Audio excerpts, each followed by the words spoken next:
Hello and welcome to The Five. Today is July 13th, 2021, and the five things you know about today: a Disney sports streaming network perhaps, climate change crisis that no one realizes is actually happening, a new Coke recipe, NFL Rams and a lawsuit, and DC trying to figure out still how to make good superhero movies.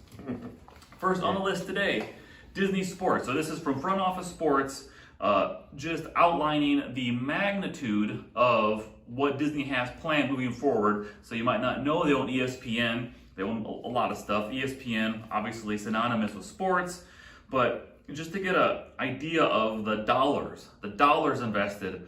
So recently, see what Disney has and ESPN has lined up here. So 11-year deal with the NFL, beginning at 2023 for $2.7 billion per season. Yeah, exactly. 7-year, $4 billion MLB in 2022. 10-year, $3 billion with SEC football in 2024. 7-year, $2.8 billion deal with NHL in 2021 this year. An 8-year, $1.4 billion deal with La Liga. I'm not even sure what that is. Kicked off in 2021. Yeah. So the rough estimate of my math, about 4, 7, 11.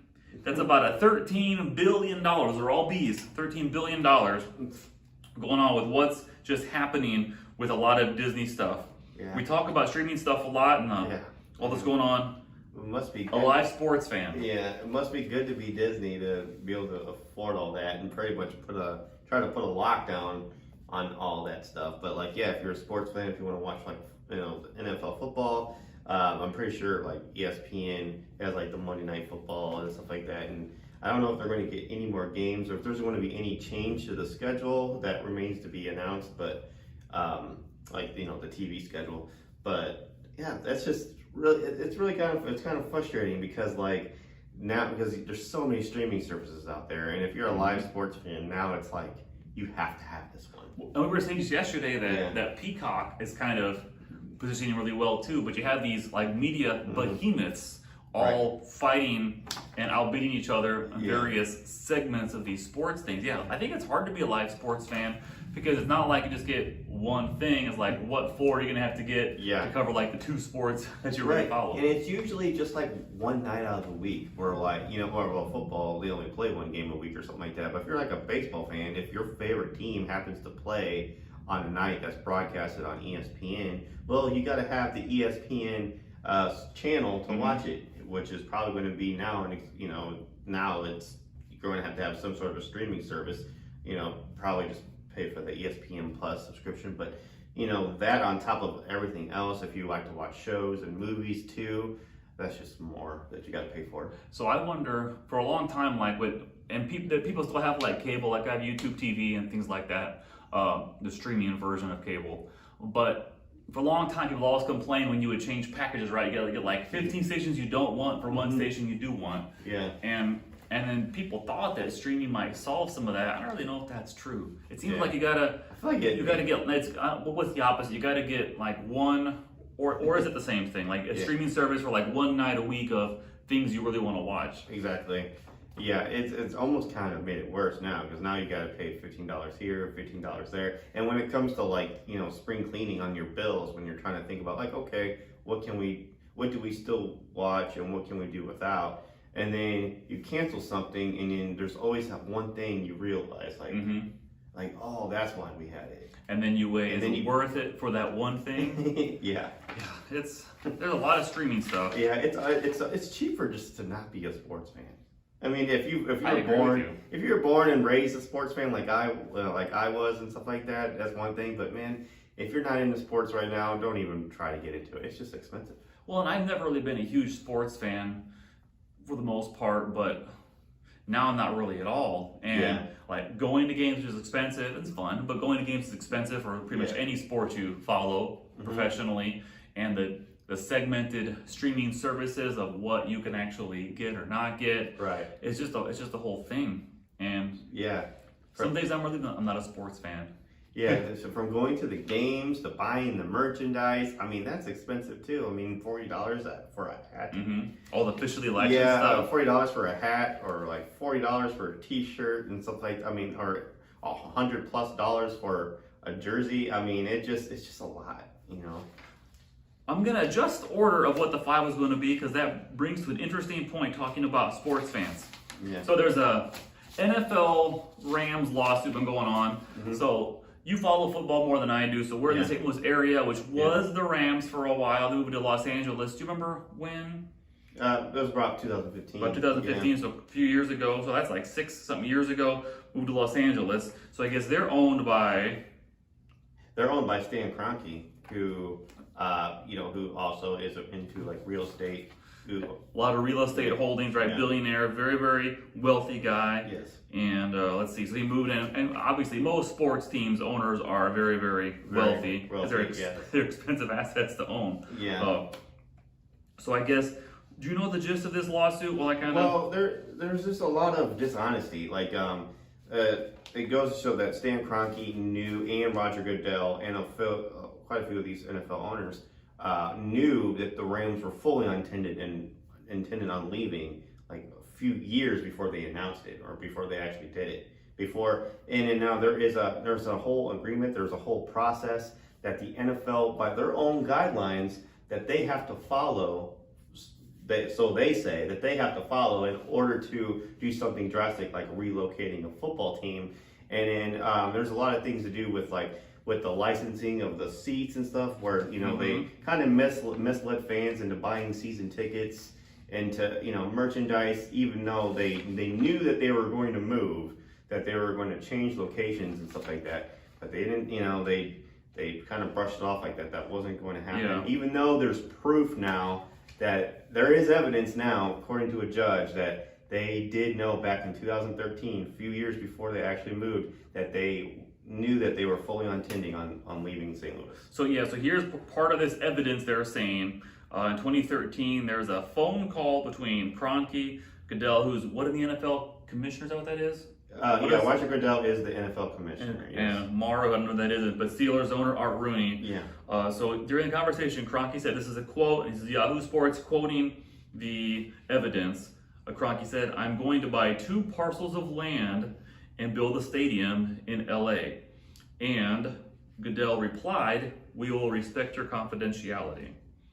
So it's hard to say that wasn't, assuming that is evidence, that's pretty strong. I mean, it's pretty evidence because, why would you message the NFL commissioner that? Yeah. If you were buying land, if it was land for anything, say you were just wanting to build another Walmart or build or anything, whatever, I don't think the commissioner of the NFL would want to know that. Especially when you put in your words and build a stadium, which is fairly indicative of what you intend to do. I remember when they talked about that, when they had that press conference, it was before the 2014 Super Bowl, Dan Kroenke spoke to the media and he said that they were fully intending, and of course that's what he was supposed to say, on making the St. Louis market work for the St. Louis Rams, on being successful in St. Louis. But with him just saying that made people believe that the Rams were going to stay. Yeah. And that made ticket buyers want to buy season tickets and fully invest in the team in that way. And I'm sure they would have done differently had they known that the team was going to move. Yeah, because you do different things when you intend to be somewhere for the long term versus you're planning on leaving to a whole different area across the country. Yeah. NFL owners, interesting club. Yeah. I think the Billionaires Club is a very strange club to be in. Yeah. I wouldn't mind being in there, but it would be a very, very strange club. Yeah. Next on the list, the climate change crisis that no one realizes. Now, most people realize climate change is a thing. Yeah. Most people that follow science agree that human beings are contributing significantly to that. But the interesting thing is there's been a heat wave in late June in the Pacific Northwest. And a lot of us are used to these tragedies that happen, like a hurricane happens, right? Like it's easy to be, oh man, it's really horrible there. Well, how can we help? Wildfires, mudslides, all these things that are becoming more severe and more frequent with climate change. But I guess the heat waves are not as they're not as attention grabbing. Like it's easy to say it's hot, but places that aren't equipped for and used to super heat waves, like if you're in Seattle, like 100-degree days are pretty uncommon. Right. This 75, they're like swim trunks at the beach day when it's 75 degrees there, just their climate. Oh, So they're not accustomed to it. So they had from June 25th to July 1st in the northwest area of this country, in the south, I guess maybe the southwest of Canada, about 800 deaths based off of really driven by this unusual heat wave. Heat wave, yeah. So it's so strange that there could be, like, it just flies under the radar, because a heat wave, you don't really think of, wow, what a tragedy when it's a heat wave. Yeah. You think of just crank the AC up and watch TV inside. Right. But places that aren't used to that at all, that can be a real problem. Yeah. You know, and it kind of reminds me of like Texas when they had that ice storm. Yeah. You know, that ice storm happens anywhere north, that's no big deal. Like, they're used to that. But it happens in Texas where it rarely happens, and it's like a huge catastrophe. Like, things shut down, they lose power for weeks and stuff. And, you know, you would think it would be, like, you know, because, like, fires don't happen every single day. Like, you know, but every building, it's by law or by code, they have to have a fire extinguisher. You would think like an AC unit would be kind of fall under the same guidelines. So we're like, yeah, even though this doesn't normally happen here, there is still a chance where it could happen. You know, you may not always need it, but when you do, you really wish know, you it had could it. save some lives. You know, like, I don't know, like, are these buildings not equipped with AC units that are powerful enough to? I don't know what the issue is. I mean, it is getting really, really hot there. Not everyone there has air conditioning. Yeah. Like, I have relatives that are like in Denver, Colorado, and they have really good furnace setups there, but not everybody has air conditioning there because it just doesn't get that hot. Yeah. And like here in the Midwest, like 90 or 95 degrees is not uncommon, so we have air conditioning. We're used to that. Yeah. But places where it doesn't get that hot, you don't have air conditioning lots of times. Right. You just have your It is- just like anything else, your body is used to hot and cold ranges. And it's got like four-wheel drive. Like, how often do we really need to have four-wheel drive on our vehicles? But yet, Once in a while. but when we need that four-wheel drive, it really comes in handy. You know, you think have that kind of same mindset with AC units or anything like that. Like, yeah, even though 98% of the time you don't need it, there is going to be a time though where it could save lives just by having it. There's an expression I think about sometimes when it comes to being prepared, and they say, what is the best time to buy an umbrella? Before it rains. Because it rains, it's too late. Yeah, and you know, and now with like climate change, things are just changing. Like, norms are, what used to be normal is not normal anymore. I think the new normal now is just things are changing. So now you kind of have to be ready for anything. It's more extreme. And so climate change is real, and it is driven by human beings. More extreme, more frequent Right. fluxes in nature. That's what we're gonna get. Yeah, I just think like this in the Northwest or the ice storm, whatever, is just good lessons now, just warnings now that things are just changing and that we just need to be ready for anything. Agreed. All right, next on our list, a new Coke recipe. Not for the flagship Coke, so that was a bit of trying to headline bait there. But Coca-Cola Zero Sugar is changing the recipe. And that seems like all the rage. So I guess for a long time, it was regular sugar and soda. Then it became like all this high fructose corn syrup. And now you have everything like splintering off because you have zero sugar versions of everything. And you have the real sugar versions of everything too, it seems like. Do you ever drink any of that zero sugar or like real sugar versions of soda? I do enjoy the real sugar versions of soda. I cannot stand the no sugar kind. I'd rather just not drink a soda, or I'd rather just drink a water. But you know, I know a lot of people, you know, water is not always the, you know, everyone likes to drink water and stuff like that, but they also like to have some sort of taste, and I get that. Water's the best to drink, but it doesn't have any flavor. Yeah, I mean, it's the best at handling your thirst. I mean, if you're thirsty, there's nothing's going to quench your thirst like water. I don't care what Sprite says or Gatorade says. Those things just make you thirstier, in my opinion. But I do like the real sugar stuff now. I actually do enjoy. Like, I don't know why, I just feel like it tastes better. I don't know if it's healthier by any means, but I just think it tastes better. Well, I think, so as the U.S. has used like high fructose corn syrup and sodas for a long time, I do enjoy soda. Yeah. So my wife and I, we take trips once in a while to like Mexico or something like that, the all-inclusives there, and they have soda there, but it never tastes right. Yeah. And that's because all the ones they have there use the real sugar. Yeah. And tastes right versus different, I guess, is a matter of opinion, what you're used to. Yeah. But it's hard to drink there. So like when I'm forced to drink like regular sugar soda, I probably would just pass on it. Yeah. You know, they sell, there's some versions of Mountain Dew where there's zero sugar. Yeah. And I just feel like that is that defeats the purpose. Like, well, why even drink a Mountain Dew if it has no sugar in it? I feel like that's the whole point of I don't know, like, I just feel like that's kind of an oxymoron in itself. Zero sugar of one of the sweetest sodas. Yeah. Right. Right. I mean, if you're just trying to get healthier or whatever, I would say just stay away from the soda route and just go with water. And then there's other things, you know, you used to put something in your drinks, right? Yeah, like a 0-calorie sweetener thing, which I like a lot because you can make some kind of flavor and it's not full of like 25 calories per gulp. Yeah, I think something like that. If you're looking for a healthier beverage or something like that, just every now and then, I would go with that route. Yeah. But I know people love their diet and their My wife's a huge fan of Diet Coke, which I guess is 0 calories and 0 sugar, which I think is interesting though too, how I guess they say some other chemical in there has your body, it affects your body's ability to perceive fullness.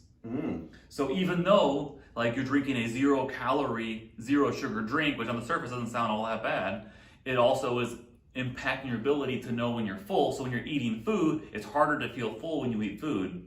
That's interesting. See, I didn't know whether that. that's on purpose or by accident. They probably that's probably on purpose. Yeah, it probably is.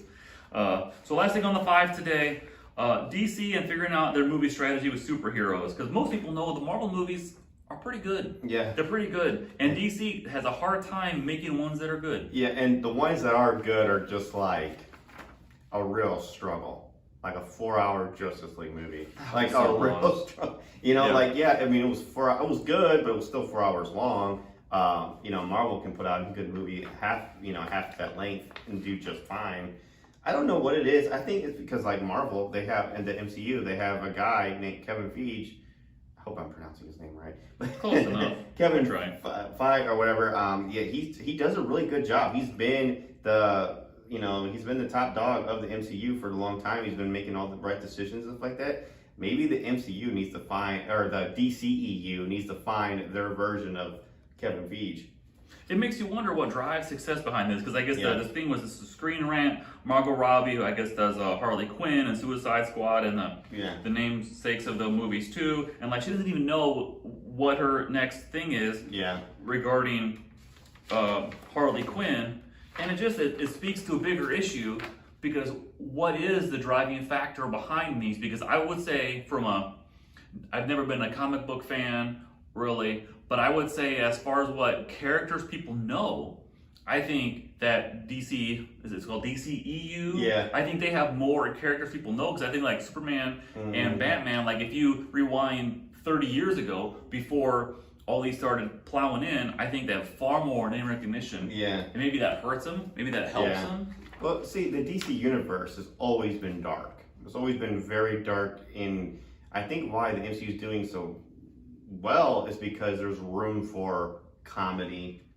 action, romance, different kinds of movies. If you've ever watched an MCU movie, there is always something different about them. Whether it's kind of like a spy movie or some sort of a weird like Thor Ragnarok is a comedy.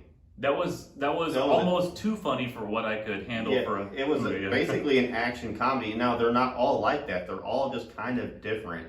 So I think that's why the MCU is just doing so well, is because they can do more things. Where the DC, if you're a fan of Batman and Superman, those are always typically darker stories. Where you're right. Where like the origin stories, where like Batman's parents, they always got to remind you that Batman's parents got killed. They always no one knows that already. I think we know that by now or whatever, and they always got to tell you that like Superman, it was lived without his birth parents too, and it's just such a darker story, darker in tone, and I think it's just kind of audiences are just not really feeling it at the moment. You think it's less broad appeal because it's a little bit darker tone to stuff? Like Wonder Woman though, that came out a few years ago, right? The first time I seen the second one yet, the first one was fantastic. Yes. Like that, I thought that was so good. Like it had, like there are several laugh out loud moments in that. Yeah. Like I think it's the right mix, because there's a lot of There's a few really funny pieces. Most of it's fairly serious. There's like enough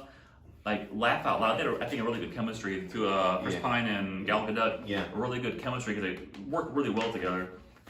Hilarious out loud, but good movie. And like as a human and as a husband to a wife and a father to a daughter, it was really nice to see like a strong female-led movie. Yeah, and then just like Margot Robbie, she is a great actress, and she plays a great Harley Quinn. And I mean, I enjoy her as Harley Quinn. I just think maybe she just needs to take a break from that and do other movies and stuff too, or whatever, because she's been playing that role for a while. I feel like they kind of wasted her in that. You know, I haven't seen Suicide Squad or anything like that. Suicide Squad, she was the only good part about that movie, in my opinion, and she did get her own movie, even though it was okay. It wasn't the greatest. None of that was like her fault. Like, you know, she did her part and she did it good or whatever. But the writing of the movie was kind of questionable.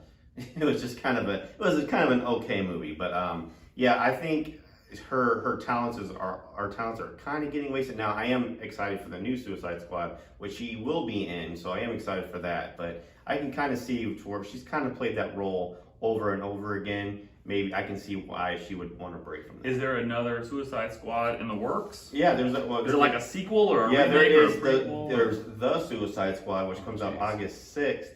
Yeah, and that is actually directed by James Gunn. I've heard of that guy. Yeah, who also directed, the Guardians of the Galaxy movies and stuff like that. And yeah, so I am looking forward to that. She was also in David Ayer's Suicide Squad back in 2016, which had mixed to negative reviews. Yeah, isn't that when wasn't that on the tail end of something like they had shot a bunch of it, but then was it Deadpool or something was like darker that came out, and like we're gonna reshoot and recut a lot of this to like make it far edgier. Didn't that kind of what happened? That is kind of what happened, and it was also right on the heels of Batman vs Superman: Dawn of Justice, which did not do very well, which was kind of a box office letdown, is what it was, because you got two big guys, you have Batman and Superman. That should have been a box office dominant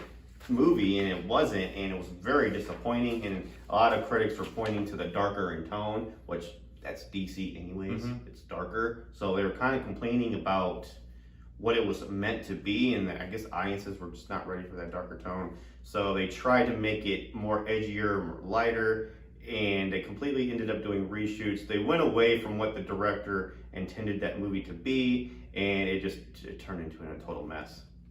Jeez. Well, we'll see what happens. All right, so recapping the 5 for today, July 13th. Disney Sports and their massive investment into the future of sports in the tunes of many billions of dollars. NFL Rams lawsuit. We got climate change with heat waves. People don't really realize how many people it's killing just having heat waves. New Coke and prevalence of sugar and non-sugar drinks, and whatever DC might have next.